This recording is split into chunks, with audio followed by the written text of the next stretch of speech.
Right, you lot, and I'm back. I know it's been a while. It's embarrassing. I've not done a video in so long on this channel. I don't think I've done one since my actual Premier League prediction video. I think I did one on transfers. Actually, it's been really bad. There's been a lot of major talking points in the Premier League that I've not been able to talk about. Looking at you, Spurs versus Liverpool. I should have done more videos. I'm gonna, but I'm gonna try and keep it up now. You know, as we get to that Christmas period going into, and I'm gonna up my game. Next season was the season I go hard on this channel. I said that last year.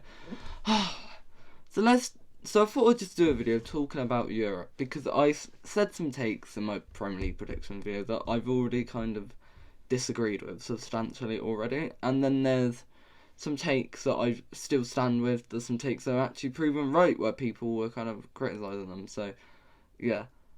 So what I want to do is kind of talk about the race for Champions League, the race for the title, and the race for Europe so far. I know we're only 9 games in, but we're already almost a quarter of the way through the season, and I think I want to kind of say who I think is going to win the league at this point, who I think will get Europe, who I think, that sort of thing. So let's start with the title. I feel like there's 3 major candidates for the title, and I feel like you know who they are. I'm going to rule out Tottenham, and the big issue with Tottenham, look, Ange I said would bring great success to Tottenham, but I said it'd be a poor season this year for Tottenham, because I think it would be a bit like Arteta or Klopp first season, where it's like, okay, you can see improvement there, and you can see what the manager's trying to do, but he doesn't have the players and he doesn't have the squad capable. I think the big issue with Tottenham is squad depth, and I know everyone's pointing it out, and you could say, well, maybe a Liverpool or a Man United or a Chelsea don't maybe have that squad depth, but the thing is with Tottenham is he's built, he's built that 11, but if you're losing one of those 2 centre-backs who've been imperious, you're putting in Eric Dyer. If you're losing someone like a Basuma or a Sarr or Maddison, you're putting in Oliver Skip, and it's like very quickly you're losing, in a sense, that spine, that focal point of the team. And I think that's going to be Tottenham's big issue, is that in those run of games, you're bound to see, and I think they will run out of steam. Look, Tottenham's historically are bottlers, of course, but they always tend to start well in campaigns. I mean, I think Nuno Espirito Santo had them top of the league in September, or I remember the 2021 season, Mourinho had them top of the league at Christmas, and he was sacked a couple months later. So it's like, I don't think Ange is going to be terrible, but I don't see them actually getting the Champions League. I think this is all a hoax, and people are getting ahead of themselves with Tottenham. So the actual 3 title candidates for me are Man City, Arsenal and Liverpool. And we'll start in Man City, because they're the obvious one. But I don't think they're going to do it this year. I've had a weird feeling. I think no one's done 4 in a row for a reason, and I think to come off with a treble and to lose key players, and it's not just like, it's the players that they've lost. They've lost their captain in Gundogan, someone who was so substantial in kind of the build-up and getting those points near the back end of that season. He was imperious in that FA Cup final, and probably, more important than Haaland and De Bruyne in those last couple big games in the league as well. You lost Riyad Mahrez. I know he wanted to go, but you're bringing in Jeremy Doku, and look, Doku's shown a lot of good signs. He has, but then he's also been frustrating at times, and you've just let out the door Cole Palmer, who started really well to life in Chelsea. So it's like, I also think the De Bruyne injury is massive for them, and they have been losing that spark. Haaland has not been as effective. I know he's averaging a goals per game, but it's not just about the goals he's scoring. He's not having that impact on the game. They lost to Wolves, and of course they lost to Arsenal. The Arsenal loss, it was a bit like, it was a cagey match. Arsenal were amazing defensively. Arsenal got lucky in that game. But then at the same time, Kovacic probably should have been sent off. So I don't feel like you read into that one. It was more the Wolves game that I feel like gave some more concerns. You had Mateus Nunes, he did not have a good performance that day. And, Phil Foden, this has been kind of a big season for him as well, because I think Foden, there's always been that hype around him. There's always been, and he's scored big goals, but he's never been the guy for Pep. And I think this season is that season with the De Bruyne injury for him to really step up. And I don't think he's done that so far. And I think Foden, that is the big issue with Foden so far this season. So I think Man City, they they look like they could be got at. I don't see a 95-point campaign, and if Arsenal or Liverpool are willing to go toe-to-toe and fight like they have in previous seasons, I think Man City don't have what it takes this year. Then we have Arsenal, and I think Arsenal, look, they've been a mixed bag so far this season. They've had a couple fantastic wins that really can't be understated how great those wins were. To beat Man United in the way that they did was fantastic. The Man City win, although I've said it was a questionable win, was massive. They've had these wins, but then they've also drew that game to Fulham. They drew to Chelsea, of course, in a game where it was good to get the point back because you probably should have lost it. But then, there's been times where I think there's been issues with that Arsenal team and they don't look as good as last year. And I think the issues come down to that midfield. I think what they're trying to do, and I'm not going to blame it on Havertz, but when you're trying to, I think Granit Xhaka and Thomas Partey, they were massive parts of that midfield last season. They were the starting pull. And, Partey, I know he's been injured, but, even when he's been fit, Arteta hasn't trusted him. He's, been playing him at right back to kind of force him into the team and keeping Gabriel out of the team, which I think was a big mistake. The Havertz signing has, everyone knew he was going to be a flop. I still don't get it. I tried to, when I did a video, I tried to defend it at the time and said, but I don't see. Jesus has been frustrating as ever, I tell you. One of those overrated Premier League players for me. Martinelli and Saka both had injuries, which has not helped so far. And I think the issue with Arsenal is that they're not looking. They've not got that mentality that they had last season. They've not got that about them. I think they will do really well. I think Champions League is almost guaranteed. And I think they'll have a good run actually in that competition. But I don't see it happening. Then we have Liverpool, who I think Liverpool, if someone's going to challenge Man City this season, it's got to be them, because I think they have, people had their concerns about Liverpool going into this season because you're losing Jordan Henderson and Fabinho, two people who've been staples of Klopp's team for the past 5 years, who've won everything in that team, and then you're bringing in McAllister and Szoboszlai, who are two players who, McAllister was pretty much nailed on it was going to work, but Szoboszlai was you're paying 60 million, is he going to deliver? And you don't have an actual defensive midfielder. You're bringing in this Endo guy just because he sounds like Hendo, that's what they were all saying, and you brought in Gravenberch, the Bayern Munich flop. A lot of people laughed, I think, and said Liverpool had a good start. And of course we had the whole Caicedo Lavia fiasco, which really didn't work, and I still think that if we had either of those players we'd be doing better. But I think what Liverpool have been able to do is they've been able to reinvent that midfield and really, change the way it's kind of played.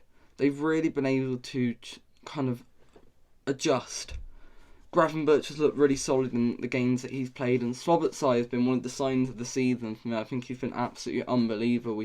He brought something completely new to that team. The big issue with Liverpool has been defensively. I think Virgil van Dijk and Konate, they've had a poor season, I think, so far. I think Van Dijk, he's played decently apart from, of course, the whole red card fiasco. Konate has not looked up to speed, and I think Matip has actually looked better than him when he's played. Trent Alexander-Arnold, of course, has been, as always, a big talking point, and I think his position has been fantastic this season. I think he's had, he made that mistake against Newcastle, but I think he's really stepped up, and with that vice captaincy, I think you've seen a new level to him. The attack has been fantastic and is really why. I think Diaz, having him for a full season, will be big. Nunez has gone to another level, and Salah has has proven why we kept him and not Sam. There you go. I think they've got a really good chance, and I think Liverpool and Arsenal are both real competitors. At the moment, I'd probably say Man City are still the favourites and will win, but I'd say Liverpool being better than Arsenal. When it comes to Europe, I think, for me, the big contender is actually Newcastle. Look, Newcastle had a poor start. They lost 3. They had a great win and they lost 3 on the trot. And it was, they were not exactly bad games to lose. To lose to Man City, the Etihad, Liverpool away, and Brighton away. It was You know, it was Liverpool at home. I meant, by the way. Yeah. To lose, you know, to those 3 games, they look bad on paper at 3 losses, but people took on sacking Howe, it was ridiculous. And he's turned it around. They scored 8 past Sheffield United, they scored 5 past, you know, they just scored 4 past Crystal Palace, and I really think they're showing something. They've got the Tonali situation, which is going to be a bad situation for them kind of going forward, but I think they've been able to find players, you know, someone like a Jacob Murphy or Miguel Almiron, Sean Longstaff, Dan Burn, these players who, you know, people are going to say that Newcastle, what they're doing is hollow, but a lot of the players that have actually been delivering for them have not been the big money names. You know, as I said, Tonali, like, he's not there. You know, Livramento and Lewis Hall, I don't even know if they've got Premier League minutes yet, and, you know, the only real signing that has really lifting him up has been Anthony Gordon, someone who I kind of laughed at and said it would be a flop, and he's completely proved me wrong this season. I think they're going well in there. I think the Aston Villa, Brighton, West Ham, that kind of trio, I feel like they've all got their strengths and weaknesses, but I feel like the issue is going to be consistency and contending with Europe. I think Aston Villa look the best equipped out of them, because you kind of look at the squad of Aston Villa and you say, this squad could actually compete. You know, you're bringing Leon Bailey off the bench, you're bringing, you know, Yuri Tielemans. I know he's not had a great start, but, like, some of the people that they bring on, and that's, like, they've had injuries as well. But I think Aston Villa's issue again will be consistency, and I think against the biggest teams, Unai Emery's system has been exposed. Liverpool were able to absolutely flourish against that Aston Villa, and Newcastle did on the opening day as well. I think Villa, of course, smashed 6 past Brighton, and at home their record has been fantastic, but away from home against the big teams, I think will be their struggle this season. Then we have Brighton. Brighton have had a mixed bag of a season so far, I'd say. You know, they've had some really bad results, you know, the 6-1 being the major one, but then they've beaten, you know, they beat Newcastle, of course. I think they beat Man United as well on the, I believe it was 2nd game week or 3rd game week. Like, they've had some pretty fantastic results, but then they've also had some embarrassing ones. And I think, look, I think Colwell was a big loss for Brighton, because I think that means that they've had to kind of put Webster back in the centre back, and then they're not, like, the full back coverage isn't there. You've got Estupiñán, but then, like, on the right side you're not, like, Veltman, Milner, like, that they're not Europe level players, or even like Tariq Lamptey, for example. I know he's had a decent kind of start, but I think where they're going to lack is in their defence, and they've not kept a clean sheet yet this season, which is mental. I think most teams probably haven't kept a clean sheet. You know, like, and they're one of the few who haven't, so I think that would be the issue. West Ham, I think West Ham actually have quite a good shot, but again, I feel like in the bigger games they will be tactically exposed. I think their defence is decent. I think Zuma's had a really strong season so far. Bowen has been on absolute fire in attack, but Mikel Antonio is going to let them down. I just think they don't have the squad, maybe, of some of the top teams. And also, Moyes' refusal to play Mohamed Kudus is ridiculous. Like, he came on yesterday and had more impact in 5 minutes than, like, other players have in, like than Paqueta did in that position. I don't know why you're playing Paqueta on a wing and not in the midfield. I didn't get that team yesterday from Moyes, and I think that might be the downfall. Moyes does have too much loyalty sometimes. The other big 6 teams, Man United and Chelsea, I mean, how long do you have? No, I think Chelsea are turning a corner. I think the start against Pochettino was lacklustre, but I think anyone who expected Pochettino to come in and win like 10 on the trot was just ridiculous. It's a project, and I hope they stick with him, but knowing Chelsea's history, they won't. But I've been really impressed with Chelsea, because I think, but their issue again has been their clinicalness. Under Potter, they played really good football, actually, and, you know, a lot of games I watched them, even like that final game, Aston Villa, I think it was, who beat Chelsea that got part of the sack. They looked good. It was just the scoring. And I think Sterling, the hype he's getting this season is ridiculous. Like, man scored 2 goals against Luton and 2 goals against Burnley. and everyone's going like, why is he not in the England squad? Like, it's insane. Like, the Sterling hype is ridiculous. He's been worse than Rashford this season. We'll talk about him in a minute. Mudryk, I'm not convinced. I know he scored a couple goals, but it's Mudryk. Nicholas Jackson, of course, I think he looked really good in pre-season, and it's a real shame that, you know, he's not really delivered so far. But he has scored a couple, and I think his confidence will get better with time, and I think he will be a decent striker for them by the end. They've had a lot of injuries, Chelsea, and I feel like they had this last year as well. I think James being injured again is like, Reece James needs to stay fit. They've lost Ben Chilwell as well, but I think Cole was actually playing better on the left than Chilwell was. Look, Pochettino has made his mistakes when he was playing like Chilwell left wing, for example. I don't really know what was going on there, and he does seem to have a bit of biases going on. But like, I think he's really improved. A player like Conor Gallagher, he's looked on another level this season, and the big player for me has really dropped off. Enzo Fernandez has really disappointed me this season. I've got to point it out because I was a big fan of Enzo at the World Cup, and for Benfica, he was someone I was desperate for Liverpool to sign, and I actually quite liked him, and I kind of gave him the benefit of the doubt in his first 6 months at Chelsea because like, he's coming into a team that are a mess, but like, he's on an attacking level, he's not doing enough for me. Caicedo, I know he had the hilarious debut, but he's actually been quite solid for them as well. And I think people will forget that price tag right. For me, I think Chelsea actually can compete for Champions League, and I think outside of Newcastle, they will probably be my 4th place pick for the end of the season, and watch how you think will turn. And then the final team is Man United. Man United. Look, I don't think Ten Hag can go.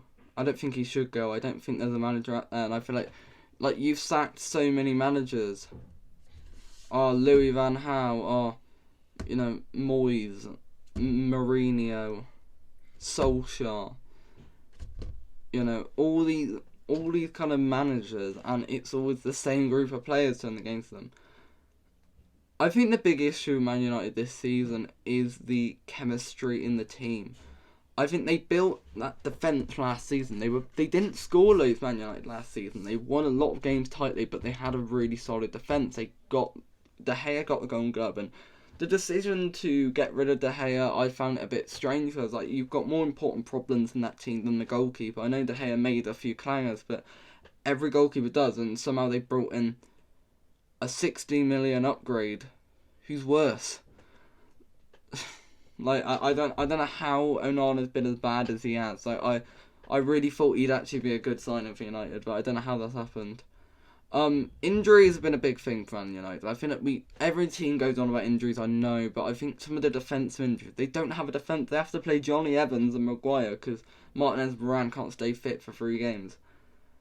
The midfield has been a big issue. I think Casemiro, he's still been decent this season, but he's getting old on now. And I think that loss of Fred is actually major because whether it's Mount, Ericsson, they just don't have what Fred had. Fred was a major loss, so I don't think enough people talked about it. But then again, I think Amrabat is a natural kind of shoo-in for that. Bruno Fernandes has not been on the level you'd expect him to be, and Rashford continues to show his pre-Ten Hag form, to be honest, and showing once again why he is probably a really overrated player. Højlund, I've actually been really impressed. He's not scored in the Premier League yet, but I think he's shown all the attributes, and I still believe in Antony as a player, by the way. So what is my final prediction? I think that Man City will win it in the end, but I think Liverpool get 2nd. I think Arsenal get 3rd, and I'm actually going to say Chelsea get 4th. I know, mad, but I think they're going to turn it around. 5th for me is Newcastle. 6th, I'm going to say Tottenham. 7th, Aston Villa. I'm going to say 8th, Man United. 9th, Brighton, and then 10th, I'm going to go for West Ham. I'll do a separate video on the relegation battle, I think, at some point. So yeah, that's kind of my... I know this wasn't the best video I've done, but I kind of wanted to just do a quick 5 thing, talk about the league. So yeah, hope you enjoyed.